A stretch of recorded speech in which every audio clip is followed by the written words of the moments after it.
Hello दोस्तों, आपका फिर से एक बार स्वागत है हमारे यूट्यूब चैनल पर। तो आज हम आपके लिए लेकर आए हैं फिल्म जैकी चैन और जॉन सीना की, जिसका नाम है हिडन स्ट्राइक, जो कि हमें बताती है कि कैसे ऑयल की रिफाइनरी फैक्ट्री में हिडन स्ट्राइक करके वहां से लोगों को बचाया जाता है। चलिए जानते हैं इस फिल्म के बारे में, जिसकी शुरुआत होती है बगदाद से, जो कि रेत के टीलों से भरा हुआ है और दूर दूर तक कुछ भी दिखाई नहीं दे रहा। वहाँ से शुरुआत होती है, हमें दिखाई देते हैं जैकी चैन, जो कि हेलीकॉप्टर में एक मिशन पर निकले हैं, जो कि एक प्राइवेट कंपनी में वॉलंटरी आर्मी के साथ लोगों को बचाने के लिए निकले हैं। एक मिडिल ईस्ट यूतिन चाइनीज रिफाइनरी फैक्ट्री है, यहाँ पर इन सभी लोगों को पहुँचना है। वहाँ पर उनका स्वागत करती है प्रोफेसर चैंग, जो कि जोतिन की डायरेक्टर हैं।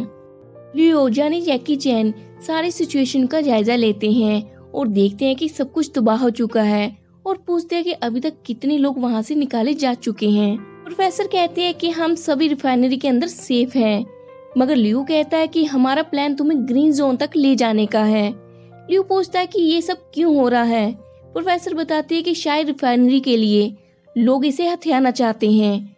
दरअसल यहाँ पर लियो जानना चाहता है कि कितने लोग यहाँ से निकाले अभी तक जा चुके हैं। प्रोफेसर बताते हैं कि अभी तक 498 विद चिल्ड्रन रेस्क्यू किए जा चुके हैं।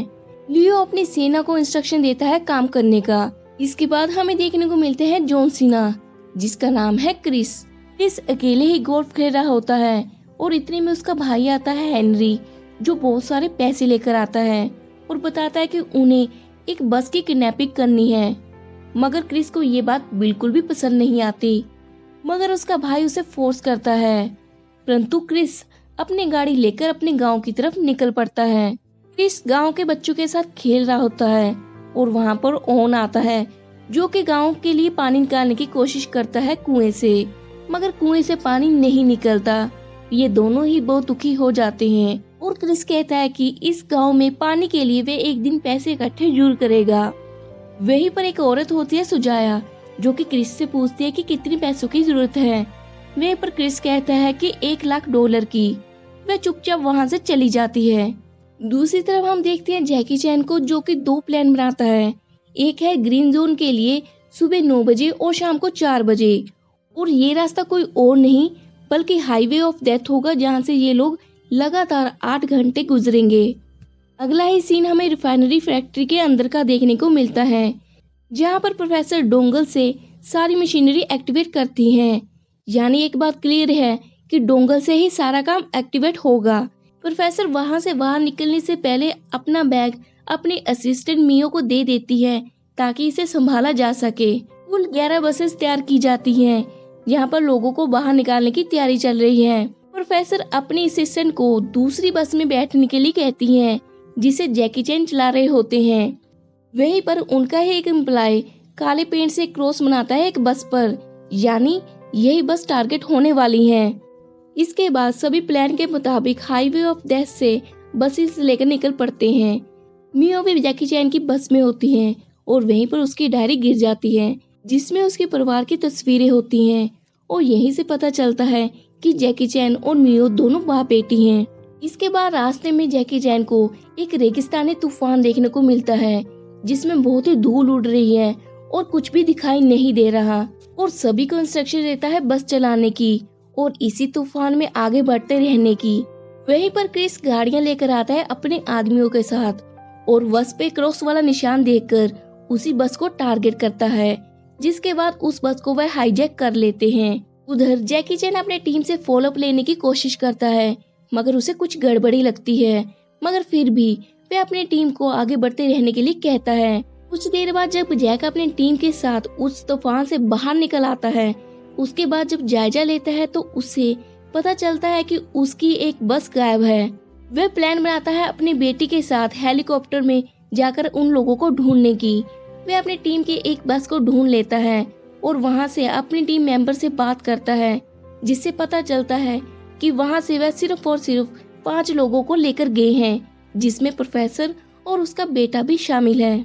उधर क्रिस आगे बढ़ रहा होता है अपनी टीम के साथ, और वहीं पर जैक की टीम से हेलीकॉप्टर के द्वारा उन पर हमला कर दिया जाता है, जहां पर क्रिस उन पर दोबारा हमला कर उस हेलीकॉप्टर को ही उड़ा देता है।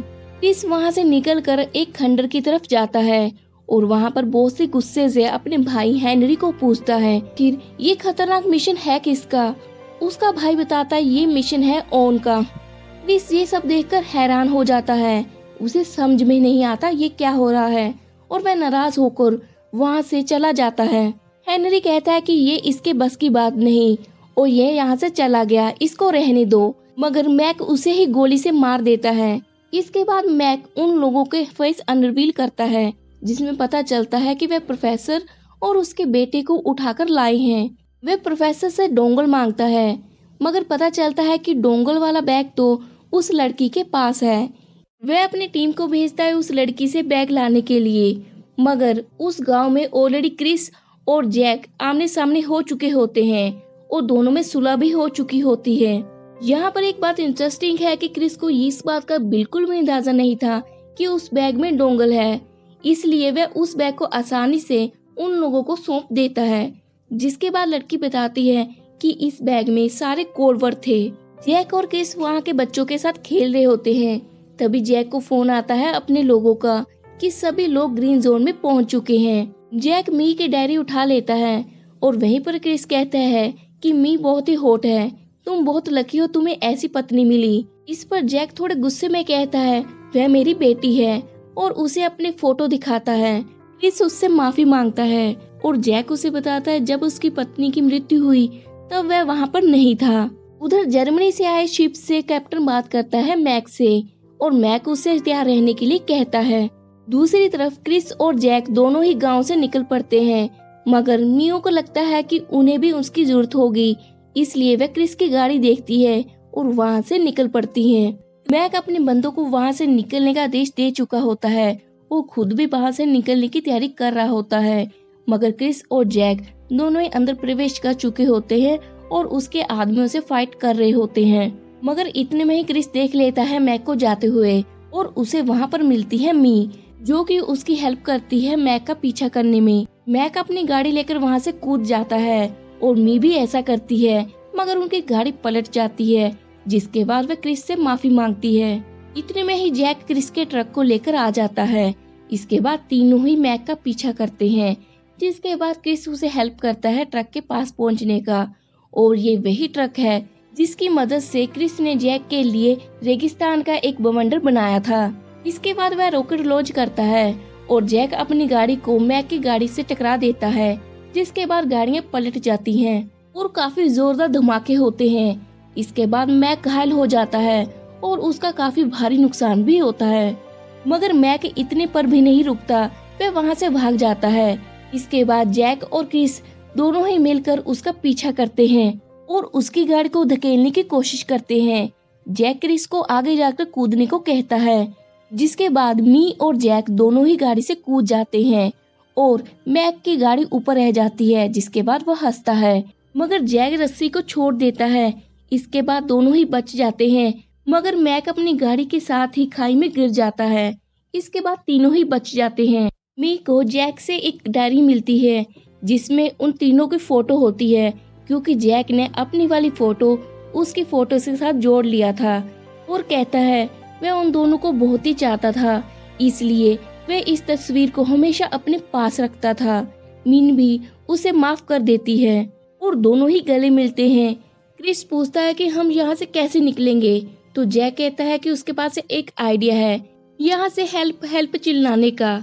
इसके बाद हम देखते हैं कि जर्मन शिप पर जैक की टीम हमला कर चुकी है और ये बात जैक को बताई जाती है। और दूसरी तरफ गांव के कुएं में पानी आने लग पड़ा है, जिसके कारण गांव वाले सभी खुशियां मना रहे हैं।